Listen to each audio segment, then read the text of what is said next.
Hi everyone, we're now a couple of weeks into the term. You've maybe had a chance to take a couple of quizzes, and you might be somebody who is frustrated by maybe how the quizzes have gone. The time constraints are really tight, there's a lot of problems, there's a lot of stuff that has to be in, and it may not even be intuitive how to put the information in. This video is for you.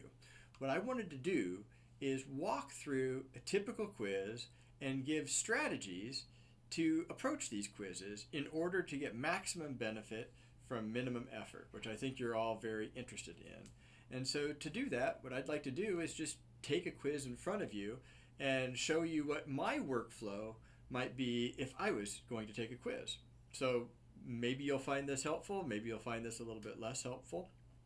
But let's say we were to go to Canvas here and just take a look at a typical page. I'm looking at this in student view, so this might be the kind of thing that you see. It is a good idea periodically to just go to the modules page and figure out which modules you've completed, which modules you haven't completed. So some things that you can see right here, for example, I have completed the Start Here module. That means I can take quizzes. And I have not completed yet unit module number 1 because it's not completed. Eventually, when you're calculating class points, these are the kinds of things that you're going to be looking for. Let's to get a sense for how we wanted to take the quiz, and let's look at quiz number 2. So here we have quiz number 2. Some good things to keep in mind before we get started on the quiz are the fact that this is a 60-minute quiz. There's going to be a couple of things that are given to you. For example, because this is a quiz on kinematics, you might guess that we're going to need to know the acceleration of gravity. You'll note here this is not 9.81 meters per second squared, this is 9.8. When I'm asking you to do calculations, then you should probably be using the numbers that I'm using, or it's very likely that your tolerances could put you outside of my tolerances. So for example, your answer has to be within 2% of my answer or your answer is wrong. Even if you did all of the steps correctly, you have to use my numbers to get the right relationships. There are times you might need to know a quadratic equation or something like that. So I've told you how to calculate the quadratic equation solutions. Sometimes you might need to know some kinematic equations. So I give you some kinematic equations, and that's totally fine. I have looked at quizzes in the past, so that's why there's one muted. I gave myself a chance to take the quiz again so that you can see me not knowing what quiz I'm going to get right from the start. So I'm getting a fresh quiz just like you are. So let's take a quiz, look at the quiz. It opens up. The timer is going so we can see how this is rolling along. All of that material is there. Everybody gets the exact same format for the quiz. You've got 2 problems that are basically conceptual understanding questions. They don't need a calculator, but you might have to do some algebra. I get it, but they're only worth 2 points apiece. So on a 50-point quiz, why would I spend time on 2 problems together that are worth 4 points? It's not a good use of your time, so you move on. I could always guess later.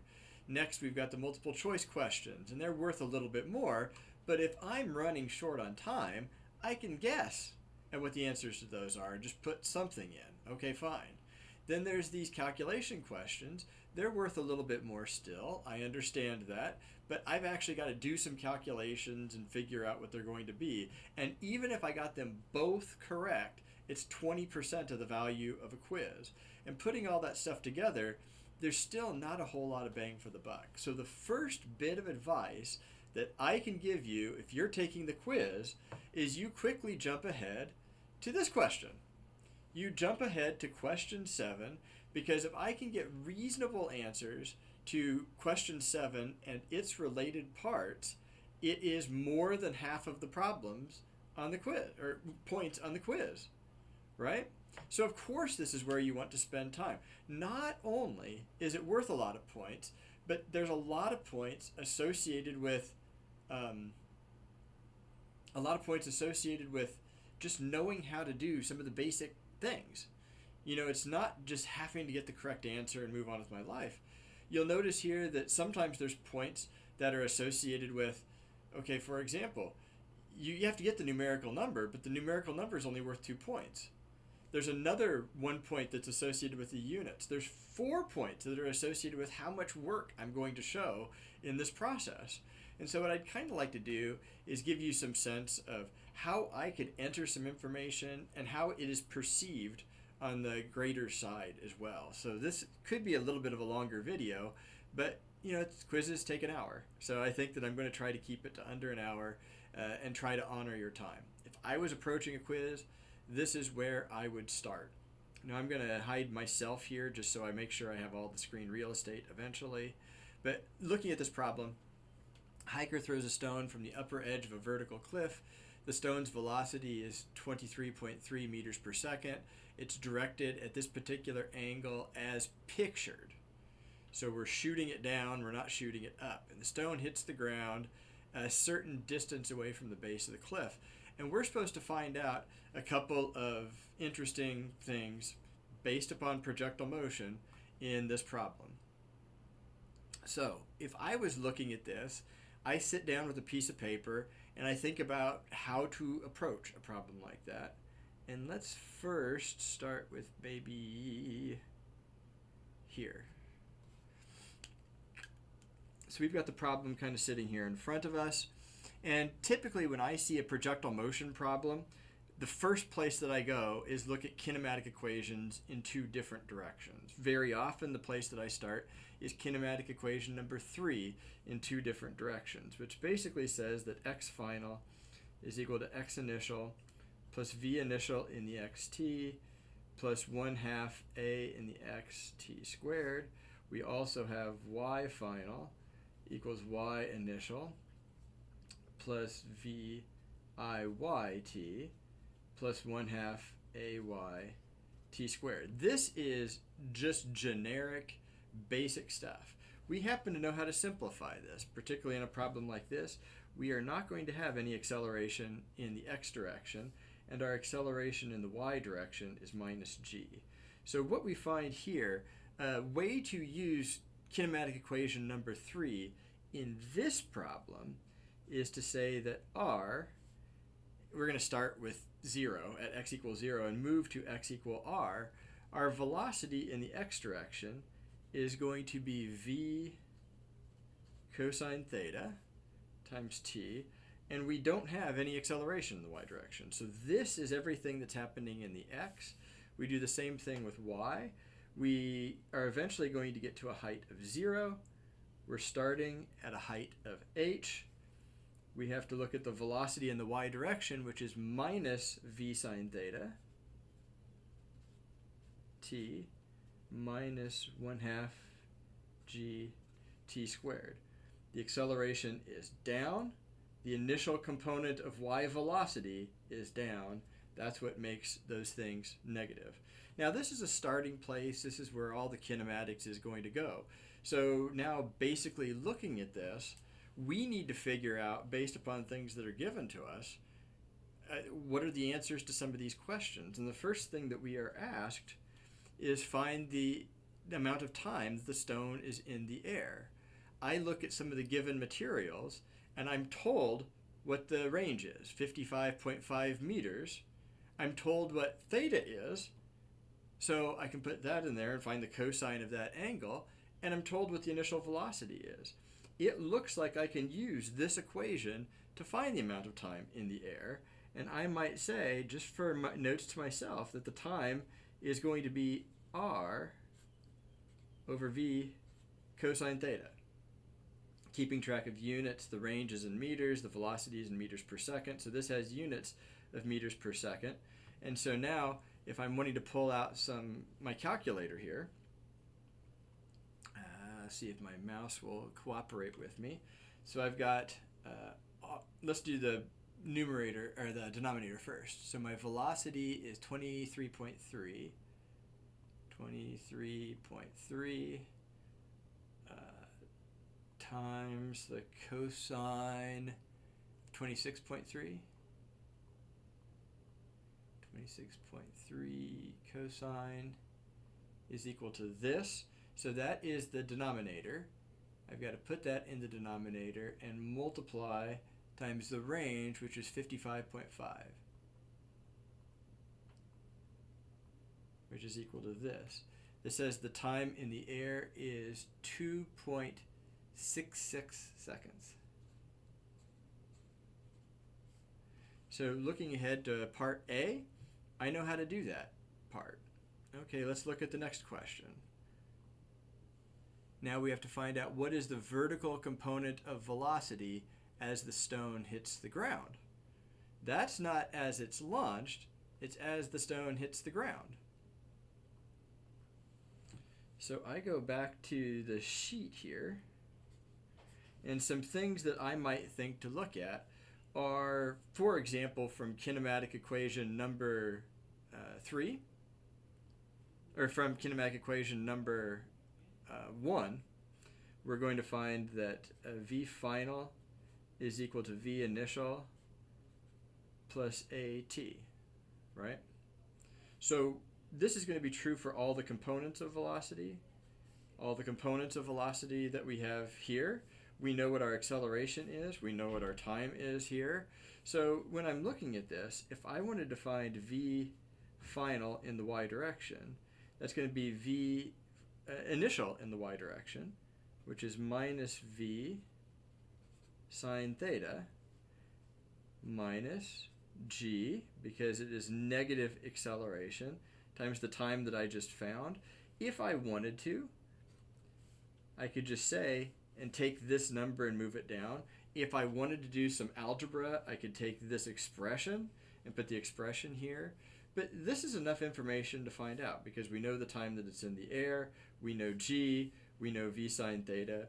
We could find out what the final y component of velocity is going to be. We're asked to find the vertical component of velocity as the stone hits the ground. So now we can start to do a little bit of calculation work here as well. Let's pull out our calculator. This is our time. So I'm going to keep this time in the calculator. It is saved if we need it. Am I going to need that for other stuff? We'll find out. It'll be close enough for what we have. But this is it. So let's multiply that times G. So times 9.8 is equal to this. Add the minus sign, and we are going to subtract. Oh man, my mouse is messing around with me.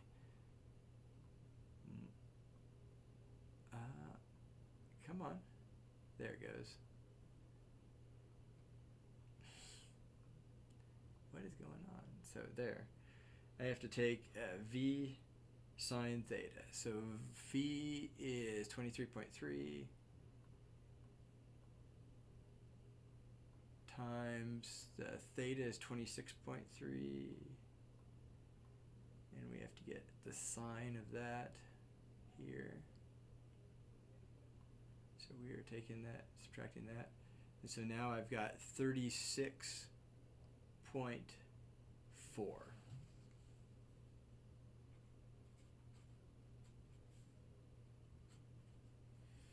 So we know how to do part B. The next part, if we were to look at the canvas sheet, we next have to find what is the height of the cliff. And there might be some different ways to do that. We know the time that it's in the air. So if I wanted to find the height of the cliff, I might say, you know what, I know the time that it's in the air. I know V and sine theta and G and stuff like that. Why couldn't I just solve this for H? And then I see that H is equal to V sine theta t plus 1/2 G t squared. I know all this stuff because I've already found the time up here. So why don't I just find the height of the cliff this way? And I pull out my calculator, and just because I didn't save my time from before, this isn't the calculator that I normally use, but it is supposed to be 2.66 seconds, right? So let's put in 2.66. This is going to be squared times 9.8 times 0.5. So that's that term. I need to now add this stuff. So let's add V, which is 23.3 times sine theta, and theta is 26.3. I need the sine of that. And times the time, which is 2.66, which isn't perfect, but I put all of that stuff together, and what I see is 62.1 meters.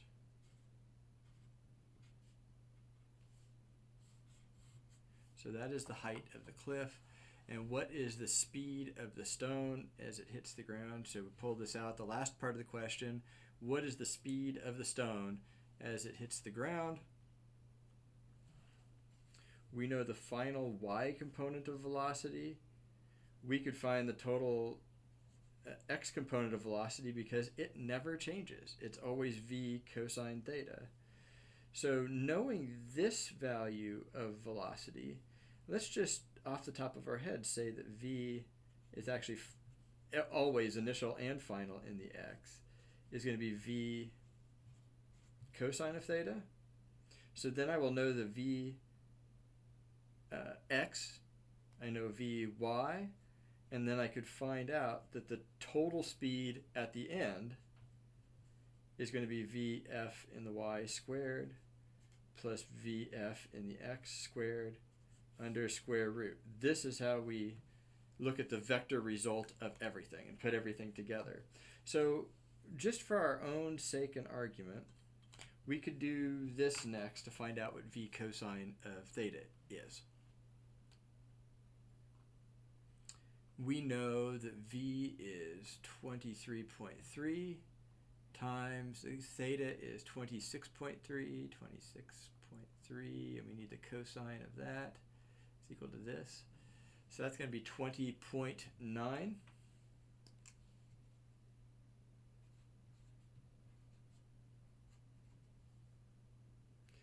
And so using this number, squaring it, adding the square of that number, and then taking the square root. So let's square this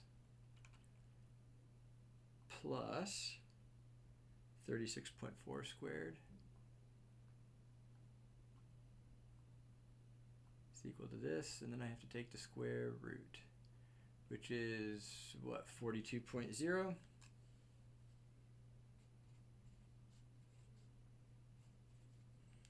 And that's going to be the final speed. So what you saw me doing was kind of writing down the first starting place. I ended up not using a whole lot of this stuff, but I made some notes to myself as I'm walking through the parts. How do I solve for time? How do I do this? I'm sitting there talking to you, and it takes a little bit of time for that. But I have notes to myself on a piece of paper that I can now put into the quiz now that I've organized. There's some stuff that you might go down the wrong rabbit hole. You might initially start a problem in a different way. You don't need to know about this. You don't need to write into your quiz in real time. You can actually give yourself some ways to think about problems and then figure out how to enter them into the quiz. So I've got this page sitting here. You can take a look at how that's supposed to work. Now let's go back to Canvas, and how would I put this information in? So first of all, when I'm asked to find out the time that's in the air, part A of this problem, we calculated that. That's 2.66 seconds. We're supposed to give our answer in seconds, so I can put 2.66. Good. Now we're supposed to say, how did we do that problem? And as I've already said, you can just enter all of this stuff right in the box. You don't have to take pictures and then wait for the pictures to show up on your computer somewhere so that you can put them in the box. Why would you do that? What we find from the horizontal KE3, which is y final equals y, or I'm doing x, right, horizontal. So I've got x final equals x initial plus v initial in the x times t plus 1/2. Actually, I don't even need this. So, you know, all said and done, knowing that you don't have an acceleration, this is probably going to be realistic and totally fine. Now, this doesn't look intuitively obvious on your side. It will make some sense to the grader, because when you submit the quiz, everything that's here in LaTeX that's coded in a particular way turns into be something that's pretty. So this is one of the things that we are actually going to look for later to see how this ugly kind of text turns into something pretty as the video goes along. But we're using kinematic equation number 3 that shows us a couple of things. So here, in this problem, it is applied to look like, we're looking at notes, that r is equal to v cosine theta times time. Solving this for time, we get time is equal to r over v cosine theta. So just as a reminder, what we had on our sheet, this is the equation that I used. I solved it for time to get a certain value. Going back here, if we wanted to, we could put our number, 2.66 meters. So we've got our answer written in a way that's going to make sense to the grader. This does not look really pretty, but it's really no different than not putting these things in a math mode and also having something ugly, right? I mean, so what's the difference? Later on, this is going to be formatted really pretty. Things that are fractions are going to look like fractions with something on top and something clearly on the bottom. We're going to have equations that look like equations. I didn't have to go looking around on some weird font map to find what a theta is. I just know how to write what a theta is, or for a cosine, or subscripts and superscripts. So this is really pretty and rather straightforward. I hope that we agree. Okay, for the next part of the problem, we're supposed to do the work for part B. And in this problem, so just so we're looking at the same thing, we're supposed to be finding the final y component of velocity. And so how did I get that? I used a different kinematic equation. I used kinematic equation number 1 and then solved it. So if I wanted to do this in a more difficult and problematic way, here I used kinematic equation number 1, which is, now I could, if I wanted to, I could use an equation editor, and I could do equations in a really difficult way if I wanted to. There's subscripts, there's superscripts, there's fractions, there's square roots, there's Greek letters, there's relationships and arrows and operators and integrals and all sorts of stuff that you may want to do. But and you're welcome to do it. So you can play around with this on your own time, but most often you're going to want to directly let it edit LaTeX, and it'll tell you what stuff looks like. Kinematic equation number 1 is v sub f equals v sub I plus a t. So that's what that kinematic equation looks like. It shows you what your equation is going to be here, and you can spit it into your problem. So I use kinematic equation number 1 and applied it to my problem to be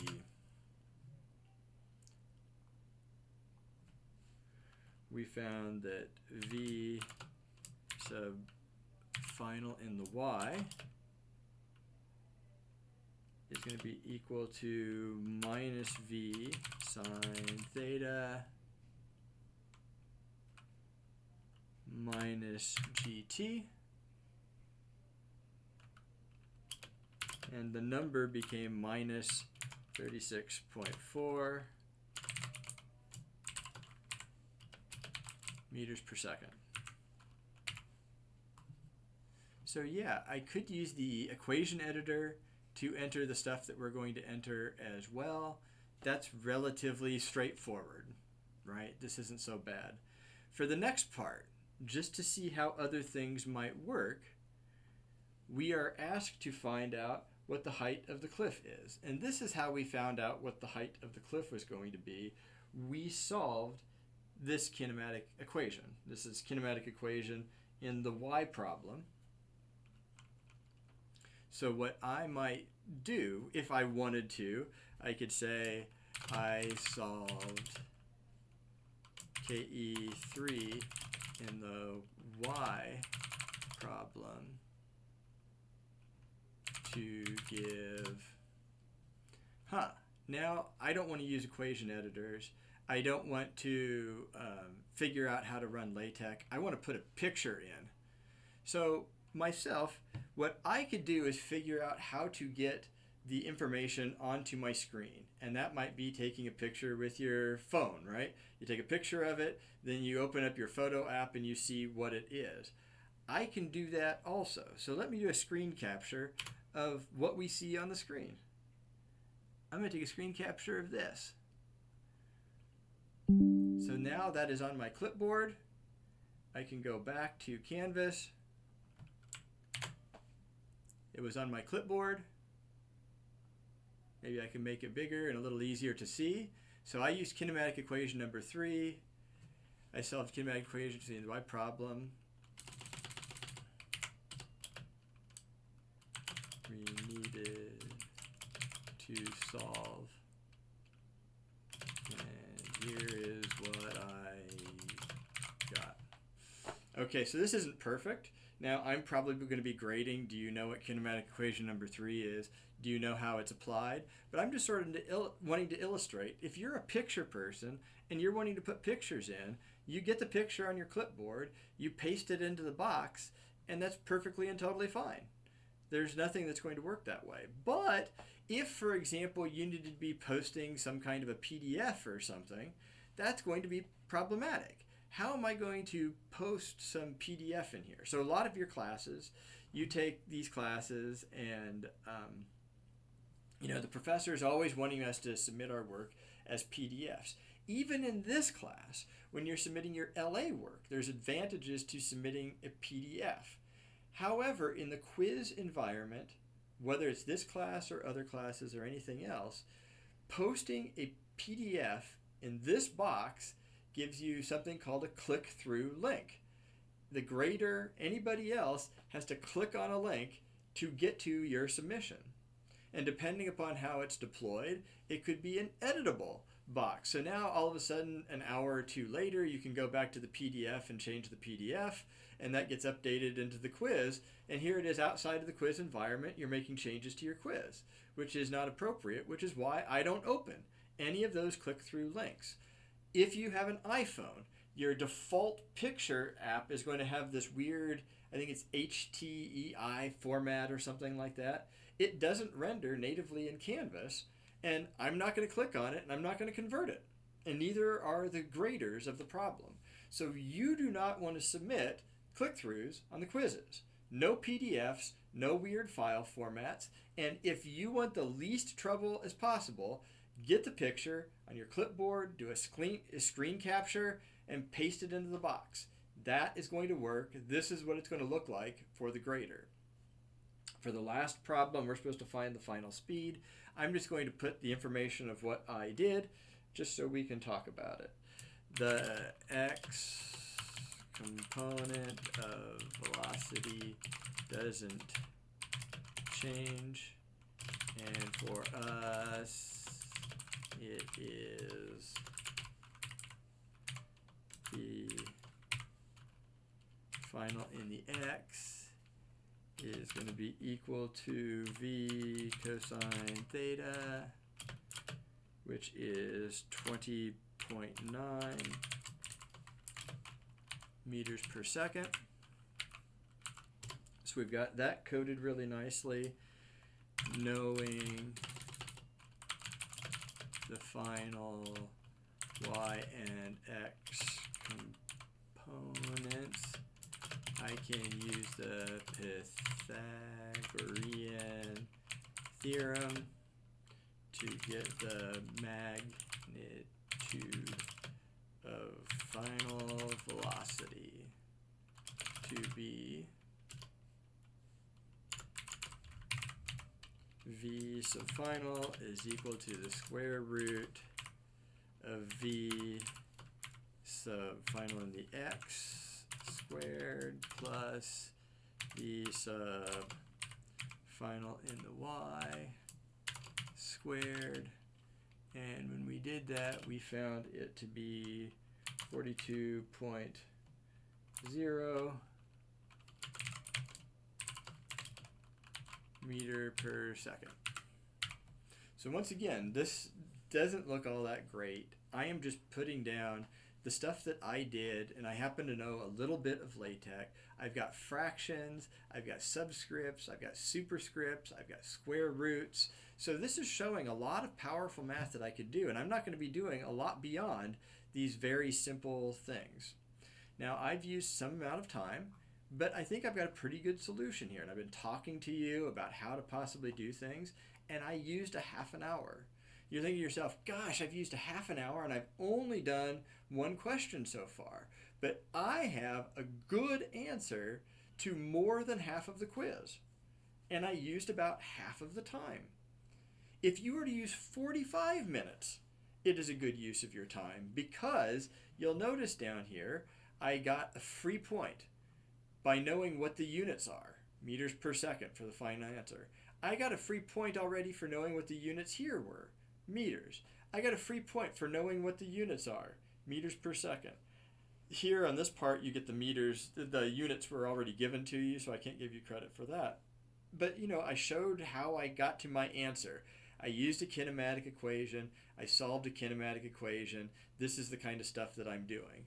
Here, I used a different kinematic equation. This is the kinematic equation I used. I did a couple of simplifications. I applied it to this particular problem. This is what I got. Here, I used a different kinematic equation in the y direction. I needed to plug some stuff in. This is what I got. Here, I used the x component of velocity. I found the final x and y components. I used the Pythagorean theorem. I found out what the magnitude of the resultant vector was going to be. I have a pretty good guess of how this went. And is it perfect? I don't know. But this seems pretty reasonable. It seems pretty well motivated. And I've got all the stuff in there already. Now the rest of the quiz is just figuring out, what can I get for some of these other questions? And so say I was looking at this question. The quiz will be submitted in 30 minutes. The position of the front bumper of a test car under a microprocessor control is given by this particular answer. And we're given what the value of alpha and beta and gamma are going to be. What is the acceleration at t equals 0.7 seconds? Well, that seems something pretty reasonable for me to do. So I might go with, I'm trying to get this sheet and canvas. Here, I want this. So I've got the problem kind of sitting in front of us. I know that x as a function of time is alpha plus beta t squared plus gamma t to the fourth. Velocity is the time derivative of this, which is going to be 2 beta t plus 4 gamma t cubed. Acceleration is the time derivative of velocity. That's 2 beta plus 12 gamma t squared. So I know the time, I know beta, I know gamma. I could put this into my calculator and calculate the number that it needed to be. I have to kind of know how kinematics works, but it's going to turn out being some kind of a number. I'll leave it as an exercise for the reader to plug in what those numbers are. But this is a reasonable kind of a problem to ask. And I'm going to put an answer of 27.5 because I don't want to pull out my calculator. Okay, we've got a rock dropped from rest on the Earth, and it reaches the ground in a certain amount of time. When it's dropped by a different planetary explorer from the same height on the same newly discovered planet, it reaches the ground in a different amount of time. What is the acceleration to gravity on this new planet? And so this is a problem that's sort of asking us, when you drop something and it hits the ground, what are some things that we need to know? How would we figure out? So what are some things that are constant here? They're dropped from some particular height. If I was looking at this problem just by itself and was thinking about how to approach this problem, I'm really glad that it gave it to us because it gives us a really good skill. Normally, if I was dropping a ball from a particular height and it was going to hit the ground, so it's going to drop from a particular height, I'm dropping the thing from rest and it hits the ground in a particular amount of time. How would I approach a problem like this? I would probably use kinematic equation number 3 that says that y final equals y initial plus v initial t plus 1/2 a t squared. Applied to this problem, our final position is 0, our initial position is h, we don't have any initial velocity, and our initial acceleration, or our only acceleration, is 1/2 gt squared. So if I wanted to find the time that it took, I have to solve this for time, which is going to be t equals 2h over g under square root. Keeping track of the units, h is in meters, g is in meters per second squared, so meters cancels with meters, the per second squared becomes a second squared under square root, which is second. This has units of seconds just like it's supposed to.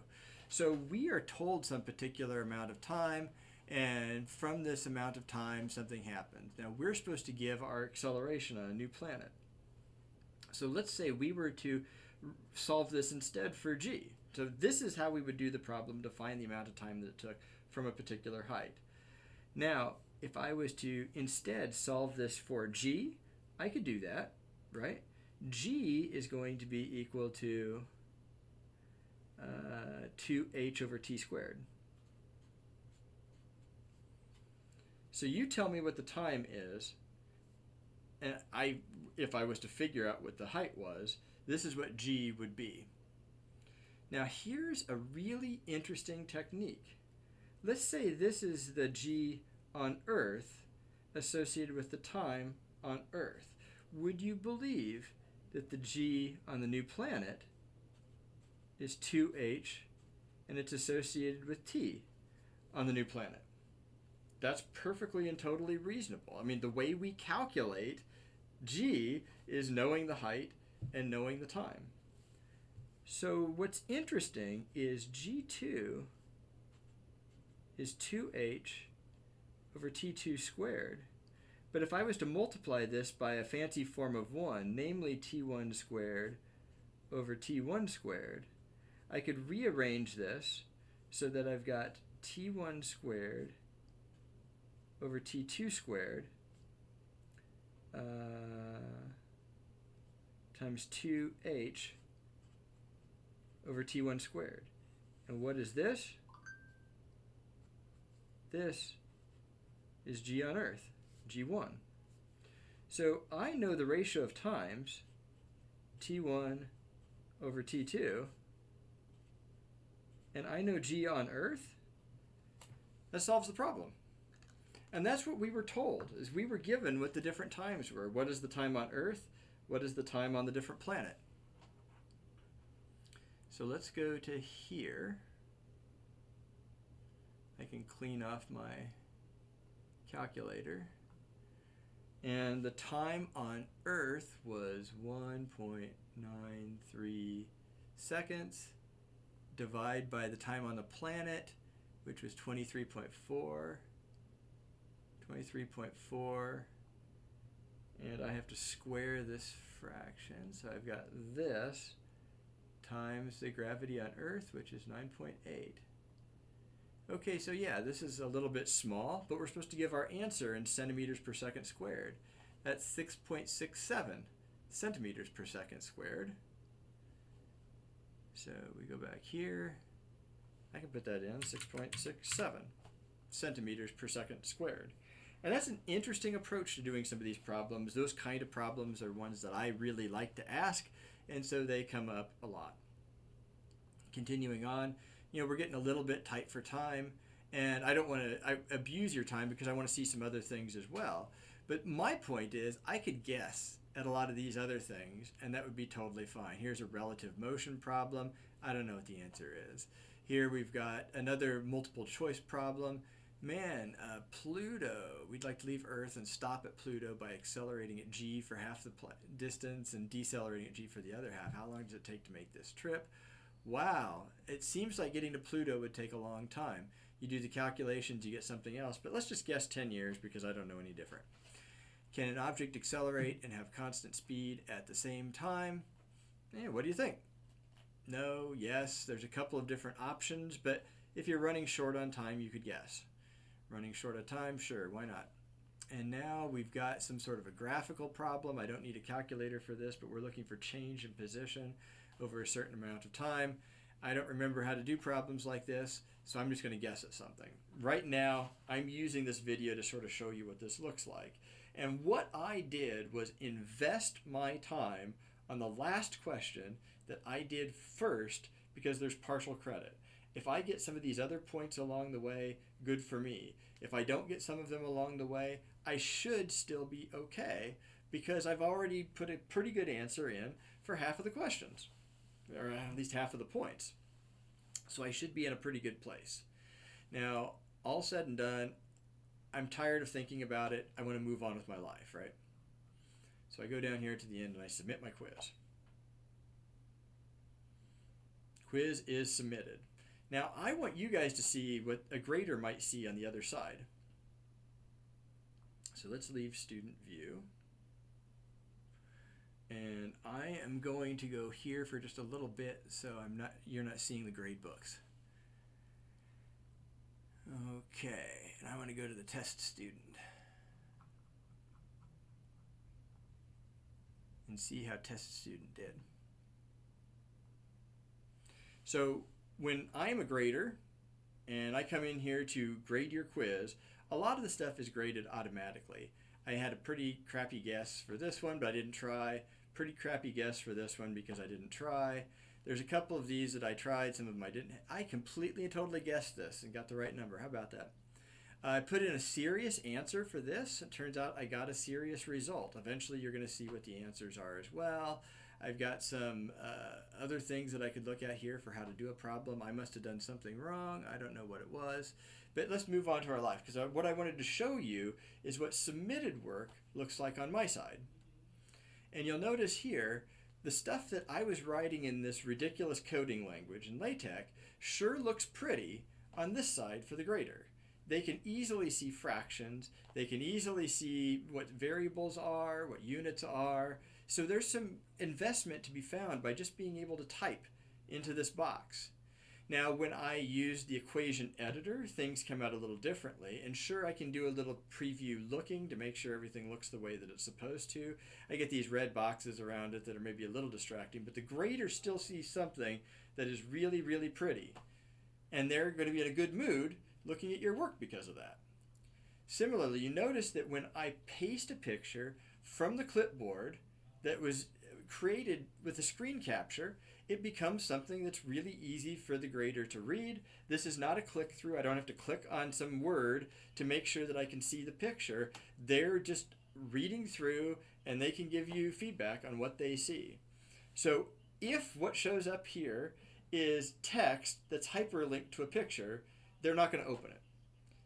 If they have some text that hyperlinks to a PDF, they're not going to open it.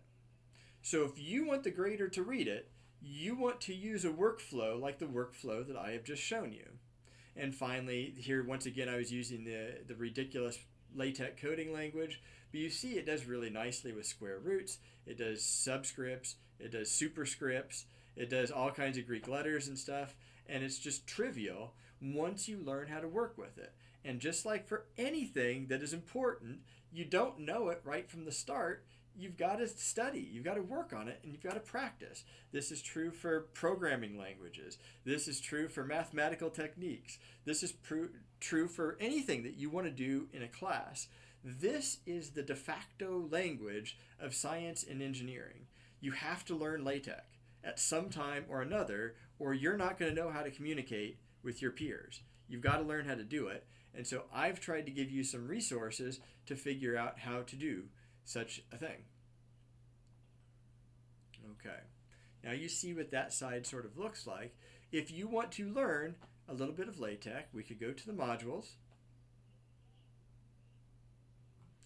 Make your life easier in the future.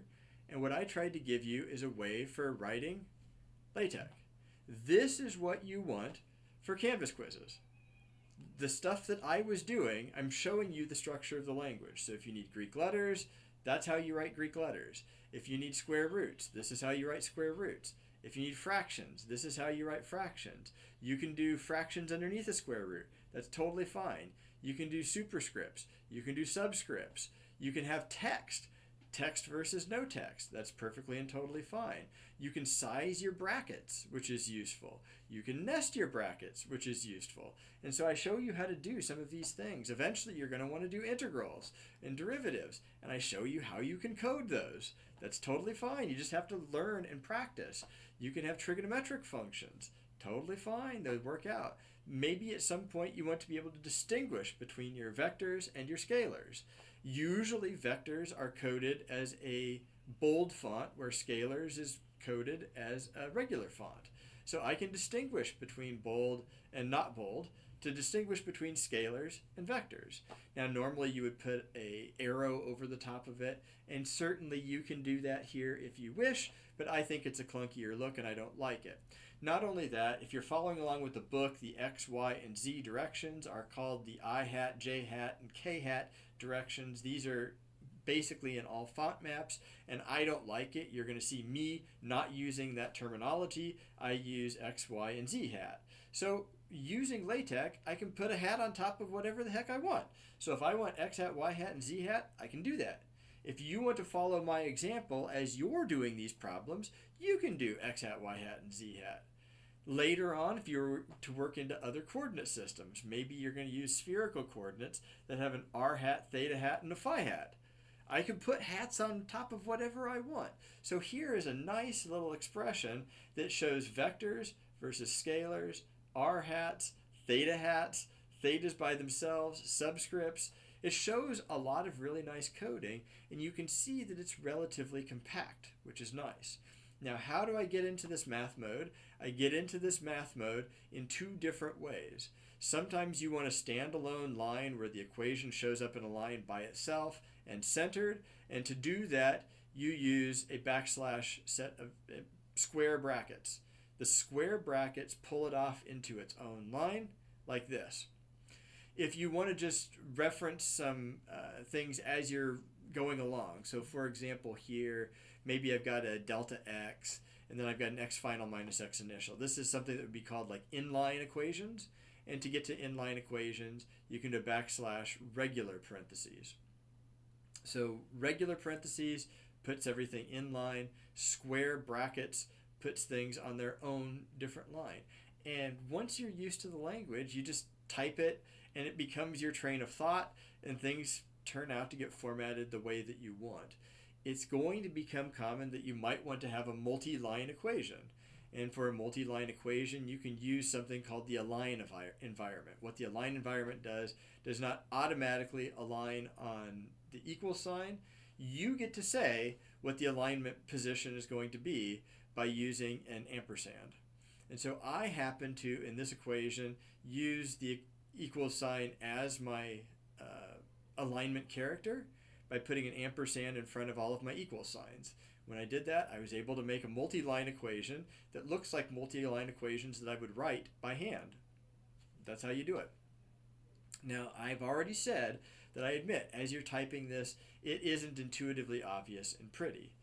But the thing is, if you code it wrong, you are much closer to having something that's readable for the grader than if you had not been using LaTeX, and you see another set of ugly text, something like this equation here. If you're not using LaTeX, you might try to write something like this, and do you think this is going to make a grader happy? Of course this isn't going to make a grader happy, because they're not sure, in some cases, what you're putting in the numerator, what you're putting in the denominator. Do you know order of operations, or do you not know order of operations? I don't know you.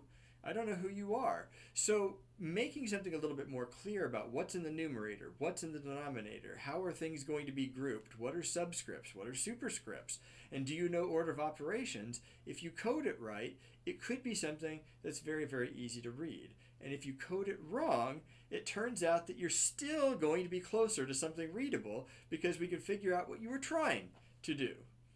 It's going to make a grader much happier to see something like this than something like this. So just learn how to do with just the smallest bit of effort how to make everybody happier.